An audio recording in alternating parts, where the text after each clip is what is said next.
បាទសូមជម្រាបសួរលោកខមនីកសលបាទជំរាបសួរបងអូនលីហេងហើយក៏សូមជម្ថ្វាយបង្គំគុណម្ចាស់គ្រប់ព្រះអង្គបងប្អូនជុំរួមជាតិជាទីគោរពទាំងអស់គ្នាបាទសូមអរគុណណាស់លោកខមនីកសលដែលថ្ងៃនេះបានមានឱកាសចូលមកកម្មវិធីសម្លេងចលនាជាតិតស៊ូរបស់យើងខ្ញុំហើយបានផ្ដល់បទសម្ភាសន៍ជាមួយនឹងពួកយើងបាទថ្ងៃនេះដែរគឺដោយសារតែព័ត៌មានថ្មីនេះគឺមានការចុះផ្សាយជាច្រើនពាក់ព័ន្ធទៅនឹងបញ្ហាសុខភាពរបស់ប្រជាពលរដ្ឋខ្មែរយើងហើយលោកហ៊ុនម៉ាណែតក៏ដូចជាលោកហ៊ុនសែនដែលតែងតែនិយាយពីបញ្ហាសុខភាពហើយឲ្យមន្ទីរឬក៏ក្រសួងសុខាភិបាលអីហ្នឹងគឺឲ្យមានការគាំពៀនិងថែរក្សាជាពិសេសគឺប្រជាពលរដ្ឋនោះគឺថែរក្សាសុខភាពឲ្យបញ្ឈប់គ្រឿងស្រវឹងអីជាដើមនោះចុះចំពោះលោកខមនីកសលវិញតើមានពាក់ព័ន្ធនឹងវិទ្យាសាស្ត្រនេះតើលោកមានទស្សនៈនឹងមើលឃើញនឹងមានបទពិសោធន៍អ្វីចែករំលែកជូនពុកម៉ែបងប្អូនយើងដែរបាទអរគុណច្រើនបងអូនលីហេងតាមពិតទៅយើងព័ត៌មានតកតនឹងបញ្ហាសុខភាពនៅពេលនេះគឺមានបញ្ហាច្រើនជាពិសេសគឺជំងឺ Covid ក៏ជាបញ្ហាដែលថាអាចនឹងមានការទុះឡើងសារជាថ្មីឬក៏អីដោយសារវាមានមេរោគប្រភេទថ្មីជាដើមបាទហើយនឹងបញ្ហាសុខភាពផ្សេងទៀតជំងឺអុតក្តាមជំងឺអីហ្នឹងដែលកើតមានប៉ុន្តែអ្វីដែលក្តៅនៅក្នុងប្រទេសកម្ពុជារបស់យើងនឹងគឺមួយរយៈចុងក្រោយគឺយើងមានរបាយការណ៍របស់ក្រសួងសុខាភិបាលពាក់ព័ន្ធទៅនឹងការផ្ទុះនៃជំងឺមហារីកណាហ្នឹងផ្ទុះនៃជំងឺមហារីកខ្លាំងហើយនៅក្នុងហ្នឹងក៏មានការជជែកគ្នាអំពីថាមូលហេតុអីបានជាជំងឺមហារីកហ្នឹងវាផ្ទុះរាលដាលខ្លាំងហើយមូលហេតុអីដែលចម្បងយកមកជជែកគ្នាក្នុងរយៈពេលនេះទាំងនាយករដ្ឋមន្ត្រីទាំងរដ្ឋមន្ត្រីទាំងសមាជិករដ្ឋាភិបាលដែលតកតងនឹងផ្នែកសុខភាពហ្នឹងតែងតែលើកមកនិយាយគឺចំណីអាហារហើយក៏មិនខុសគ្នាដែរពួកយើងដែលជាអ្នកប្រជាធិបតេយ្យប្រជាពលរដ្ឋសាមញ្ញហ្នឹងក៏តែងតែផ្ដល់នៅគេហៅថាមតិយោបល់ទាំងការស្ថាបនាទាំងការរិះគន់ផ្សេងទៅលើការគ្រប់គ្រងសុវត្ថិភាពចំណីអាហារជាពិសេសគឺការនាំចូលបន្លែត្រីសាច់ពីប្រទេសជិតខាងហ្នឹងវាផ្ដល់នៅផលប៉ះពាល់ធ្ងន់ធ្ងរទៅដល់សុខភាពរបស់ប្រជាពលរដ្ឋរបស់យើងដែលកំពុងតែទ្រុឌទ្រោមស្រាប់ហ្នឹងគឺបន្ថែមទៅលើបន្ទុករបស់គាត់បន្ថែមទៀតបាទអញ្ចឹងជាបឋមនេះគឺខ្ញុំគ្រាន់តែចង់ថាមិនលើកយកអ្វីដែលសប្តាហ៍មុនដូចជាខ្ញុំបានជជែកជាមួយផាណាជាមួយនៅលើគេហៅថាបណ្ដាញយុវជនសកលទូរបស់បណ្ដាញយុវជនសកលហ្នឹងពីមូលហេតុពីអីច្រើនហើយប៉ុន្តែថ្ងៃនេះយើងផ្ដោតតែទៅលើចំណីអាហារណាចំណីអាហារហ្នឹងវាមានអីតាក់ទងទៅនឹងជំងឺមហារីកដែលយើងកំពុងតែព្រួយបារម្ភហើយវាលេចធ្លោច្បាស់លាស់ជាងគេនៅប្រហែលឆ្នាំចុងក្រោយនេះបាទនៅក្នុងរបាយការណ៍របស់ក្រសួងសុខាភិបាលគឺមានមូលហេតុច្រើនដែលនាំឲ្យកើតមានជំងឺមហារីកណាហើយនៅក្នុងនោះគឺចំណីអាហារហ្នឹងគឺជាបញ្ហាធំដែលលើកយកមកនិយាយហើយសូម្បីតែនាយករដ្ឋមន្ត្រីថ្មីនេះក៏ឃើញថាគាត់ដាក់ជាផែនការជាយុទ្ធសាស្ត្រដើម្បីធ្វើយ៉ាងណាឲ្យកូនចៅរបស់គាត់ហ្នឹងគឺពង្រឹងការគ្រប់គ្រងចំណីអាហារជាពិសេសការនាំចូលពីប្រទេសជិតខាងនៅក្នុងនេះខ្ញុំមិនលើកយកហេតុផលអីជាលក្ខណៈវិទ្យាសាស្ត្រអីច្រើនទេគ្រាន់ថាដោយសារវាគ្មិនយើងផ្សេងទៀតហើយទាំងក្នុងស្រុកទាំងក្រៅស្រុកក៏បានជជែកច្រើនប៉ុន្តែយើងនិយាយអំពីយុទ្ធសាស្ត្រហើយនឹងក្តីរំពឹងតាមបែបណាទៅរបស់រដ្ឋាភិបាលដែលគ្រប់គ្រងដោយលោកហ៊ុនម៉ាណែតហ្នឹងតើគាត់អាចធ្វើបានទេអាចគ្រប់គ្រងបានទេវិបត្តិដែលកំពុងតែកើតមានឡើងពាក់ព័ន្ធទៅនឹងវិបត្តិចំណីអាហារនេះបាទនៅក្នុងមូលហេតុដែលចម្បងរបស់ការសិក្សារបស់គាត់ហ្នឹងគឺវាមាន2 3តាក់ទងទៅនឹងអាហារដែលយើងមិននិយាយអំពីការជក់បារីគឺជាមូលហេតុមួយចម្បងការសែបគ្រឿងស្រវឹងជាតិអាល់កុលហ្នឹងគឺកាន់តែធំធេងទៀតប្រឈមហើយនឹង មួយទៀតហ្នឹងគឺអាហារណាអាហារដែលយើងហូបហ្នឹងមានដូចជានៅក្នុងរបាយការណ៍របស់យើងព្រោះខ្ញុំសង្ខេបឡើងវិញព្រោះវាសំខាន់មុននឹងយើងចូលទៅជជែកគ្នាលម្អិតបាទទី1គឺអាហារដែលប្រជាពលរដ្ឋយើងហូបចុកដែលគេរកឃើញនៅក្នុងចំណោមអ្នកជំងឺដែលគេសម្ភាសហ្នឹងគឺអាហារហ្នឹងវាខ្វះជីវជាតិណាខ្វះជីវជាតិហ្នឹងគឺចង់និយាយថាប្រជាពលរដ្ឋខ្មែរយើងហូបដើម្បីឲ្យតែរស់ទេប៉ុន្តែរឿងថាមានជីវជាតិគ្រប់គ្រាន់គឺអត់គ្រប់គ្រាន់ទេអាហាររាល់ថ្ងៃហ្នឹងអាហារមួយទៀតដែលយើងកំពុងតែប្រឈមហ្នឹងគឺគេហៅថា highly in processed food ហ្នឹងគឺអាហារដែលគេផលិតជាលក្ខណៈឧស្សាហកម្មបំលែងឧទាហរណ៍មួយដូចជាភេសជ្ជៈគ្រឿងកំប៉ុងដែលបន្ថែមជាតិស្ករផ្អែមហ្នឹងគឺជាគ្រោះថ្នាក់មួយធ្ងន់ធ្ងរណាស់ហ្នឹងហើយធ្ងន់ធ្ងរបំផុតហើយហ្នឹងវាប្រឈមទៅនឹងគេហៅថា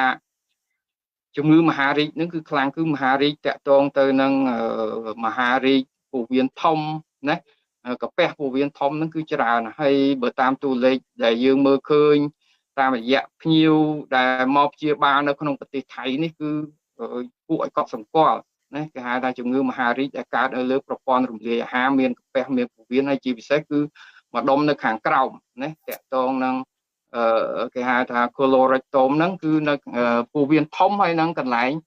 បញ្ចេញលាមករបស់យើងហ្នឹងគឺច្រើនណាស់ហ្នឹងហើយសរុបមកវិញគឺ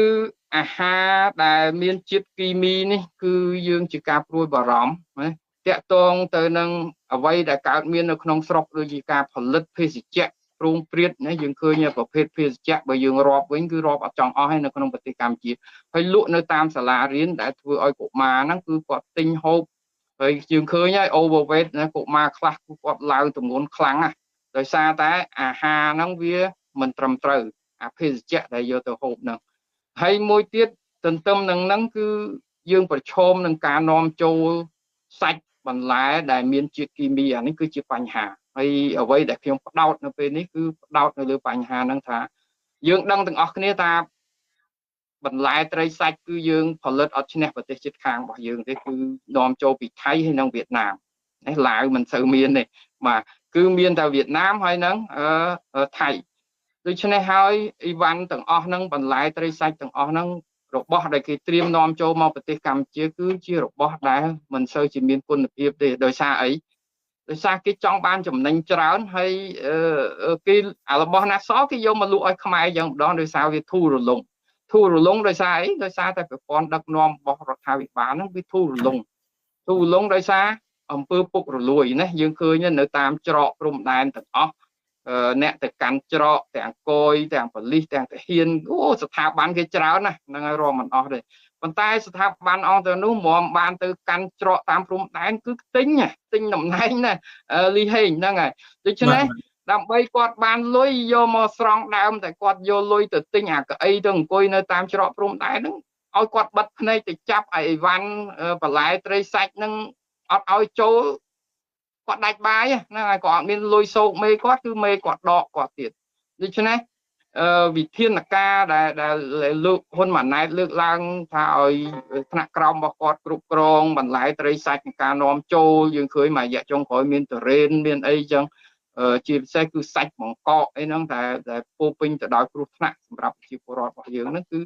ខ្ញុំមិនសង្ឃឹមថាវាមានប្រសិទ្ធភាពហើយបញ្ហាហ្នឹងវានឹងបន្តទៅមុខទៀតហើយអ្នកដែលរងគ្រោះបំផុតហ្នឹងគឺប្រជាពលរដ្ឋទុនខ្សោយក្រីក្រនៅតាមជនបទដែលខ្វះការយល់ដឹងខ្វះខាតថវិកាមានតែទៅរករបស់ដែលថោកហ្នឹងឯងពីព្រោះរបស់ដែលនាំចូលបែបហ្នឹងគឺថោកជាងរបស់ដែលមានគុណភាពណាយើងដឹងស្រាប់ហើយរបស់ដែលមានគុណភាពគេមិនលក់ថោកទេដូច្នេះពួកគាត់ឋានៈអ្នកមានលុយមានកាក់ពួកគាត់ទៅចូលទៅគេហៅ supermarket ទិញរបស់ដែលល្អមានគេហៅថាកំណត់ថ្ងៃខែកំណត់អីមានISO មានអីចេញពីឡាបូអីមកត្រឹមត្រូវប៉ុន្តែប្រជាពលរដ្ឋតាមជនបទតាមទុនដែលហ្នឹងសាមញ្ញធម្មតាគឺហូបតែរបស់រត់ពន្ធចូលទេរបស់រត់ជនពន្ធចូលហ្នឹងគឺពោពេញទៅដោយជាតិគីមីទាំងអស់ហ្នឹងឯងដូច្នេះហើយបញ្ហានៅចំពោះមុខគឺយើងមើលទៅมันអាចដោះស្រាយបានទេដោយសារតែការគ្រប់គ្រងហ្នឹងពុករលួយបពុនិយមដូច្នេះច្បាប់មានតែលើกระดาษទេតាំងពីខ្ញុំនៅធ្វើជាមន្ត្រីរាជការក៏ចឹងដែរ យើងមានតែលើกระดาษប៉ុន្តែវាអត់មានប្រសិទ្ធភាពមួយទៀតអ្វីដែលយើងកំពុងតែមើលឃើញហ្នឹងគឺគ្រាន់តែស្ថាប័នហ្នឹងឆ្លោះគ្នាមិនទាន់ត្រូវផងណាដោយកម្មគងត្រូលគាត់ដដើមកាន់កាប់អីវ៉ាន់នាំចូលទៅខាងសុខាភិបាលក៏គាត់ដដើមកាន់កាប់ទៅគាត់ថាគាត់ហ្នឹងគឺជាមានតួនាទីគ្រប់គ្រងសុវត្ថិភាពចំណីអាហារឱសថអីអញ្ចឹងគ្រាន់តែនៅក្នុងស្ថាប័នរបស់គាត់តាំងពីលោកហ៊ុនសែនមកដល់លោកហ៊ុនម៉ាណែតហ្នឹងអាតួនាទីហ្នឹងចែកគ្នាអត់ទាន់ត្រូវទេចុងក្រោយគឺងាប់តែប្រជាពលរដ្ឋហ្នឹងឯងស្លាប់តែប្រជាពលរដ្ឋដូចតែអ្វីដែលគាត់បានលើកឡើងថាគាត់មិនងាប់ទេគ្រួសាររបស់គាត់គ្នាគាត់ប៉ុន្តែជាពលរដ្ឋទេដែលអ្នកងាប់អ្នកស្លាប់ហ្នឹងហើយបាទលោកសរុបសេចក្តីទៅសុវត្ថិភាពចំណីអាហារនេះគឺជាការប្រឈមមួយធ្ងន់ធ្ងរណាស់ហើយយើងចង់ឲ្យគាត់ផ្លាស់ប្ដូរចង់ឲ្យគាត់ធ្វើយ៉ាងណាកែលម្អប្រព័ន្ធដឹកនាំប៉ុន្តែយើងមើលទៅវាមិនឃើញមានលក្ខណៈមួយណាដែលអាចថាឲ្យវាប្រសើរឡើងដូចអ្វីដែលលោកកឹមសុខថាអញ្ចឹងថាយើងចង់ឲ្យគាត់ដូរប៉ុន្តែចង់ចុះចង់ឡើង20 30ឆ្នាំ40 50ឆ្នាំអ្វីដែលនៅសល់ចុងក្រោយជាមរតកគឺឧក្រិដ្ឋកម្មរស់ស៊ីតាមអនឡាញគឺលេខ1លើពិភពលោកអាហ្នឹងគឺជាសមិទ្ធផលដូច្នេះយើងអត់មានរំពឹងអីទេមានតែមានការផ្លាស់ប្ដូរហើយសង្ឃឹមថាប្រជាពលរដ្ឋនឹងយល់ដឹងអំពីវិបត្តិទាំងអស់នេះហើយនឹងឈានទៅរកគេហៅថាកន្លឹះមួយដើម្បីដោះស្រាយជាតិរបស់យើងទៅថ្ងៃមុខទៀតហើយមួយទៀតយើងកុំរំពឹងថា2050ហ្នឹងប្រទេសយើងคล้ายទៅជាអ្នកមានអីនៅវាអត់ទេគ្រាន់ថាអាចប្រទេសយើង2050អាចคล้ายទៅជាប្រទេសពីរចែកគ្នាណាយើងឃើញមានប្រេជីកហ៊ូណនហ្វូណនដែកជូអីហ្នឹងមកជាហៀងខាងនោះមកជាហៀងខាងនេះយើងអត់អាចស្មានបានទេ2050ហ្នឹងអញ្ចឹងកុំរំពឹងថា2050คล้ายជាប្រទេសអ្នកមានអីបើរស់ស៊ីបោកប្រាស់អនឡាញបានជាប់លេខ1សញ្ញាបត្រលើពិភពលោកហើយឥឡូវមកជំងឺមហារីកហ្នឹងគឺកើតច្រើនជាងគេនៅក្នុងអាស៊ីហ្នឹងទៀតដែលរំពឹងអី2050ហ្នឹងបាទអញ្ចឹងសូមប៉ុណ្ណឹងសិនអរគុណលោកខមនីសលខ្ញុំនឹងមានសំណួរសួរបន្ថែមទៅលោកទៀតបាទលោកបានលើកឡើងថាជំងឺមហារីកពាក់ព័ន្ធនឹងជំងឺផ្សេងរបស់ប្រជាពលរដ្ឋហ្នឹងគឺភាគច្រើននោះគឺចំណីអាហារហើយក្នុងចំណីអាហារហ្នឹងមានភេសជ្ជៈបើកម្លាំងក៏ដូចជាគ្រឿងស្រវឹងផ្សេងបាទហើយជាពិសេសទៅទៀតនោះគឺចំណីអាហារនាំចូលដូចជាបន្លែត្រីសាច់ពីប្រទេសជិតខាងយើងប្រសិនបើរដ្ឋាភិបាលដឹងហើយថាភាគច្រើនបន្លែត្រីសាច់ដែលនាំចូលមកប្រទេសកម្ពុជានោះគឺមានជាតិគីមីតើរដ្ឋាភិបាលនឹងគួរតែមានផែនការទប់ស្កាត់ឬក៏បញ្ឈប់ការនាំចូលមួយរយៈធំទេឬក៏ពិនិត្យឲ្យច្បាស់លាស់មុននឹងឲ្យនាំចូលដែរទេលោកមុននឹងនាំចូលសម្រាប់ឲ្យប្រជាពលរដ្ឋដែលនៅក្នុងប្រទេសកម្ពុជានឹងប្រើប្រាស់ឬក៏គួរណាស់តែបង្កើនផលិតផលរកទីផ្សារជូនប្រជាពលរដ្ឋនៅក្នុងស្រុកជាងនាំចូលនៅបន្លែត្រីសាច់ដែលមានជាតិគីមីលោកបាទអរគុណច្រើនបងអូនលីហេងជាការពិតណាស់យើងដល់ដំណាក់កាលនេះគួរតែមានវិធានការប៉ុន្តែយើងមើលសេចក្តីណែនាំថ្មីរបស់លោកហ៊ុនម៉ាណែតគាត់គ្រាន់តែឲ្យពង្រឹងទេប៉ុន្តែមិនបានហាមឃាត់ទេហ្នឹងហើយចូលនៅតែចូលដដែលគ្រាន់តែឲ្យពង្រឹងហើយអ្វីដែលជាការពង្រឹងហ្នឹងគឺខ្ញុំបានលើកឡើងហើយពង្រឹងវាអត់រឹងទេដោយសារប្រព័ន្ធគ្រប់គ្រងវាពុករលួយបកពួកនិយមណាហើយអ្នកកាន់កាប់ការងារអស់ហ្នឹងគឺគាត់ត្រូវការលុយដើម្បីបន្តតំណែងរបស់គាត់កាន់កាប់តំណែងរបស់គាត់ហ្នឹងអញ្ចឹងបើឲ្យគាត់ទៅចាប់របស់អស់ហ្នឹងគឺគាត់ដាច់បាយហើយគាត់អត់បានលុយទេទី2ដូចលីហេងលើកឡើងអញ្ចឹងដើម្បីយើងអាចទប់ទល់នឹងការនាំចូលបន្លែត្រីសាច់ពីបរទេសបានតើតែយើងពង្រឹងការផលិតនៅក្នុងស្រុកហើយបើយើងមើលមកការផលិតនៅក្នុងស្រុករបស់យើងវិញគឺ0ហើយទី1គឺការផលិតបន្លែត្រីសាច់នេះគឺយើងសម័យបច្ចុប្បន្ននេះគឺយើងត្រូវការវិទ្យាសាស្ត្រត្រូវការគ្រប់គ្រងត្រូវការគេហៅថាបែបទំនើបកម្មកសិកម្មនឹងបែបទំនើបកម្មយើងលែងប្រើបែបគេហៅថាបុរាណទៀតហើយអញ្ចឹងយើងអត់អាចប្រកួតប្រជែងបានទី2គឺយើងត្រូវរក្សាគេហៅថា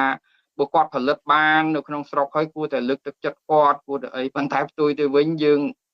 ងឃើញហើយកន្លងមកនេះ គាត់ខំដាំស្ពៃក្តោបបានគាត់ធ្វើអីបានគាត់នៅគាត់បង្ហោះថាគាត់លក់អត់ចេញលក់អត់ដាច់ចោតគាត់ថាញុះញង់អីចឹងទៅចាប់គាត់ដាក់គុកទៅវិញអាហ្នឹងវាជារឿងមួយចម្លែកនៅក្នុងប្រទេសកម្ពុជាអ្នកណានិយាយអត់បានទេហើយមួយទៀតតកតងទៅនឹងបន្លែត្រីសាច់នេះដែរយើងកាលណាយើងចង់ពង្រឹងវិស័យនេះគឺយើងត្រូវការហេដ្ឋារចនាសម្ព័ន្ធត្រូវការសម្ភារៈត្រូវការបណ្ដុះបណ្ដាលមន្ត្រីដែលមានជំនាញហ្នឹងប៉ុន្តែត្រឡប់មកវិញគឺយើងមើលសមត្ថភាពរបស់រដ្ឋាភិបាលនៅពេលនេះគឺខ្សោយខ្ញុំមិននិយាយសរសើរសហរដ្ឋអាមេរិកអីទេមុននេះគឺយើងដឹងហើយថាក្រសួងសុខាភិបាលជាពិសេសគឺវិស័យទាំងប៉ុន្មានដែលយើងរៀបរាប់ហ្នឹងគឺមានការជួយឧបត្ថម្ភពីលុយថវិការបស់ USAID ឥឡូវហ្នឹងថវិកាហ្នឹងក៏អស់អីក៏អស់ប៉ុន្តែដូច្នេះហើយការខ្វះខាតនៅលក្ខណៈបច្ចេកទេសក៏កាន់តែដុនដាបទៅហើយអញ្ចឹងយើងមិនសង្ឃឹមថាអ្វីដែលជាការពង្រឹងហ្នឹងវាមានប្រសិទ្ធភាពទេណាទី1ខ្វះឆន្ទៈរបស់មន្ត្រីនឹងផងទី2កម្រិតសមត្ថភាពហើយនឹងស្ថាប័នហ្នឹងដណ្ដើមគ្នាទៅគ្រប់គ្រងទៅពិនិត្យទៅអីហ្នឹងគឺមិនមែនទៅពិនិត្យទេទៅទាលុយប្រជាកសិករដែលលក់ហ្នឹងវិញទៅវិញទេតាមកសិដ្ឋានតាមអីហ្នឹងណាហ្នឹងហើយឲ្យគាត់ដូចកាប់ជ្រូកអីឲ្យគាត់ទៅមើលគេកាប់ជ្រូកត្រឹមត្រូវមិនត្រឹមត្រូវគាត់ទៅបោះតាត្រាហើយយកលុយមកផ្ទះវិញទេដូច្នេះវាអត់មានប្រសិទ្ធភាពបញ្ហាអស់ហ្នឹងអញ្ចឹងយើងមិនចំពោះខ្ញុំមិនសង្ឃឹមទេដូច្នេះអ្វីដែលជាការរងទុក្ខមានតែប្រជាពលរដ្ឋយើងបន្តរងទុក្ខនៅលើបញ្ហាហ្នឹងទៀតហើយគាត់ត្រូវចំណាយធនធានសន្ធឹកសន្ធាប់ណាដើម្បីជាបាលក្រុមគ្រួសាររបស់គាត់ពេលដែលធ្លាក់ខ្លួនឈឺហ្នឹងបាទសូមអរគុណលោកខមនីកសលបាទសំណួរចុងក្រោយដោយមើលឃើញពីការនាំចូលបន្លែគីមីជាច្រើនចូលមកប្រទេសកម្ពុជាចំពោះប្រជាពលរដ្ឋគួរតែនៅបន្តប្រើប្រាស់បន្លែគីមីដដែលឬក៏នាំគ្នាពង្រឹងផលិតផលក្នុងស្រុកហើយស្នើសុំឲ្យរដ្ឋាភិបាលបញ្ឈប់នៅការនាំចូលបន្លែត្រីសាច់ដែលមានសារធាតុគីមីពីប្រទេសជិតខាងបាទដូចខ្ញុំលើកឡើងអញ្ចឹងថាឲ្យឈប់នាំចូលគឺឈប់មិនបានហើយឈប់ឲ្យគេដាក់ថ្នាំគីមីក៏ប្រហែលជាឈប់មិនបានទេព្រោះប្រទេសជិតខាងហ្នឹងគេរកស៊ីមានបាននឹងដាក់អាថ្នាំហ្នឹងយកមកឲ្យយើងហូបព្រោះដើម្បីរក្សាហ្នឹងដឹកជញ្ជូនហ្នឹងឲ្យវាបានយូរអ្វីដែលយើងអាចធ្វើបានចំពោះប្រជាពលរដ្ឋរបស់យើងហ្នឹងគឺមិនមែនមានន័យថាយើងអត់សោះទេយើងមានជាពិសេសគឺបងប្អូនអាជីវករគឺយើងតាំងចិត្តថាយើងដើម្បីខ្មែរដើម្បីជីវភាពរបស់យើងទាំងអស់គ្នាកូនគេកូនយើងម៉ែគេម៉ែយើងយកទៅហូបហ្នឹងគឺមានតែយើងម្នាក់ហ្នឹងកាត់បន្ថយការប្រើប្រាស់សារជាតិគីមីដូចជាយើងយកសារធាតុគីមីយកទៅដាក់បន្ថែមនៅលើបន្លែត្រីសាច់ដែលយើងលក់ជួនកាលទៅមិនមែននាំចូលទេត្រីទៅបងពីស្រះពីអីមកខ្លាចលក់អត់ដាច់ទៅថែមសារធាតុគីមីចូលដើម្បីរក្សាគុណភាពសាច់ទៅជាប៉ះពាល់វិញណាហ្នឹងហើយអញ្ចឹងមានតែអាជីវករមានតែប្រជាពលរដ្ឋយើងតាំងចិត្តទី2មានតែប្រជាពលរដ្ឋយើងងាកមកមើលគេហៅថាអាចយើងនៅតាមផ្ទះតាមអីយើងទម្លាប់ដូចជាស្ពៃដូចជាបន្លែអីស្លឹកបាសស្លឹកអីដែលមានជីវជាតិខ្ពស់ហ្នឹងយើងអាចដាំដោយខ្លួនយើងអីចឹងដូចយើងឃើញហើយលីហេងនៅប្រទេសអាមេរិកឃើញនៅតាមផ្ទះគេមួយចំនួនគឺគេមានផើងគេដាំផ្កាដាំអីជីអីកប៉ិកប៉ុកដែលគេអាចពេញប៉ោះអីហ្នឹងគេហូបខ្លួនគេបានណាអាហ្នឹងជាមធ្យោបាយដែលអាចកាត់បន្ថយបានហ្នឹងហើយចំពោះយុវជនគឺនិយាយដដែលទេគឺត្រូវតែកាត់បន្ថយជាពិសេសគឺការសេពគ្រឿងស្រវឹងបារីហើយនឹងភេសជ្ជៈបើកម្លាំងទាំងអស់ហ្នឹងអត់បានបើទេគឺចុងក្រោយគឺបើជំងឺទេណាបានមកវិញតែជំងឺទេហើយអ្នកដែលមានបានគឺក្រុមគ្រួសារតកូលហ៊ុនទេគឺពួកហ្នឹងគេបើកក្រុមហ៊ុនគេលក់ឲ្យតែប្រជាពលរដ្ឋរស់ស៊ីតែជាមួយប្រជាពលរដ្ឋហ្នឹងណាក្រុមគ្រួសារតកូលហ៊ុនចុះឡើងវិលឡើងរស់ស៊ីតែគេហៅថាមុខរបរអបាយមុខមានផលិតស្រាបៀរភេសជ្ជៈច្រើនណាស់ហើយនឹងបើកកាស៊ីណូអីហ្នឹងដោយលោកសុធីឯងនិយាយឡើងមិញហ្នឹងគឺមានហើយណាអញ្ចឹងមានតែយើងម្នាក់ទេដែលអាចតាំងចិត្តខ្លួនឯងបានកាត់បន្ថយ ការហូបចុកហ្នឹងបើមិនចាំបាច់ហើយយើងចេះមើលថារបស់ណាដែលខ្លះសេរបស់ណាដែលទុកយូរយើងកុំហូបវាចឹងទៅហើយដូចជាប្រហិតដូចជាអីហ្នឹងយើងពេលខ្លះកាត់បន្ថយទៅហើយសាច់ក្រកអីហ្នឹងមិនល្អទេដោយសារការផលិតហ្នឹងវាមិនបានគោរពទៅតាមគោលការណ៍បច្ចេកទេសហ្នឹងបាទអរគុណច្រើនលីហេងហ្នឹងហើយបាទសូមអរគុណណាស់លោកខមនិកសលដែលថ្ងៃនេះដែរចំណាយពេលចូលមកនៅក្នុងកម្មវិធីសម្លេងចលនាជាតិតស៊ូរបស់យើងហើយបានផ្ដល់បទសម្ភាសន៍ក៏ដូចជាចែករំលែកចំណេះដឹងជូនទៅដល់ពុកម៉ែបងប្អូនប្រជាពលរដ្ឋខ្មែររបស់យើងបាទសង្ឃឹមថាលោកនឹងមានពេលវេលានៅថ្ងៃក្រោយទៀតហើយយើងនឹងមានពេលវេលាជាច្រើនដើម្បីជជែកគ្នាពីបញ្ហាសុខភាពនិងបញ្ហាវិទ្យាសាស្ត្រចូលចែករំលែកចំណេះដឹងជូនទៅប្រជាពលរដ្ឋខ្មែររបស់យើងបាទសូមអរគុណលោកខមនិកសលសូមជម្រាបលា